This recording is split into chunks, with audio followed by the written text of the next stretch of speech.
Hi, this is Ray Thomas with Keller Williams Premier Properties. I'm here today with my good friend Glenn Marino with First Indian Mortgage. How do I get rid of my private mortgage insurance? Very good question. A lot of people ask that question. Let's go to FHA first. FHA has their term for private mortgage insurance is going to be called MIP, Mortgage Insurance Premium. There's so much of it that you're paying upfront at the closing, and there's so much that you're paying on a monthly basis. The bad news for FHA is that there is no cancellation of private mortgage insurance. It stays on there for forever. So how do you get rid of FHA MIP, Mortgage Insurance Premium? You have to refinance. Okay, so with FHA, it's a refinance to get rid of your private mortgage insurance. And you should look at that. When you start to feel like, hey, I've got at least 20% equity, going back to that, most lenders will make you a loan at 80%.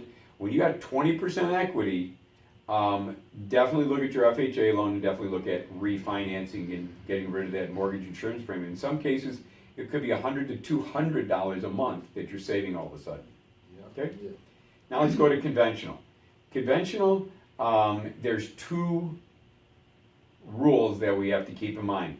One is what rule is imposed on the lenders, what rights are given to the borrower. So let's deal with the lender first. The lender must cancel private mortgage insurance when the loan balance, which is going down every month, right? They're making monthly payments. The loan balance is going down. When that loan balance, Freddie, gets down to 78% of the original purchase price, 78% loan to value, that's when the lender must cancel the private mortgage insurance. That's a fail-safe put into the law to protect the consumer, that if the consumer never asks, say, hey, lender, cancel my private mortgage insurance. So the lender's required. How does the lender know that you have reached that 70? Do they have any kind of system in place to find that out? Good question. Their computer systems have into the system the original purchase price, say $100,000. And so their computers also are keeping track of what your loan balance is, right? Every month you're giving them a payment and they're knocking it down. So their computers are tracking when the loan balance compared to the original purchase price 5 years ago, if it gets down to 78% loan balance to original purchase price, then they send out a notice saying we're obligated by law to drop your private mortgage insurance. Okay? So now let's go to what rights does a borrower have? Borrowers have the ability that when they think that their loan balance, remember it's going down, if it gets to 80%, remember the lender at 78, at 80% loan to original purchase price, original appraised value, it's down to 80% of the original. Again, their computer systems have it in there. The borrowers can keep track of it themselves too.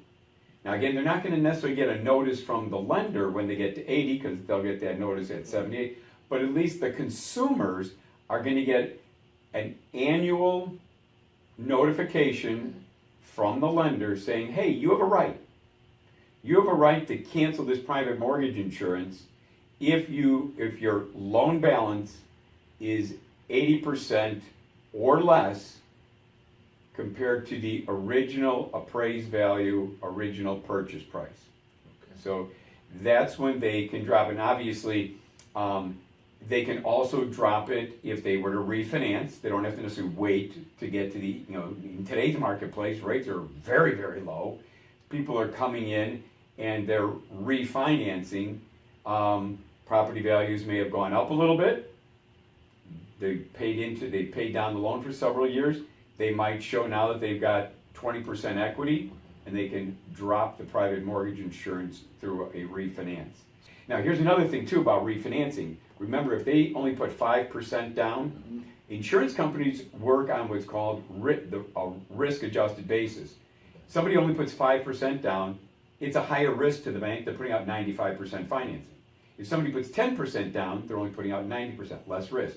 If somebody puts 15% down, so the bank is only financing 85%. So the insurance premium goes down, down, down the more somebody puts a down payment.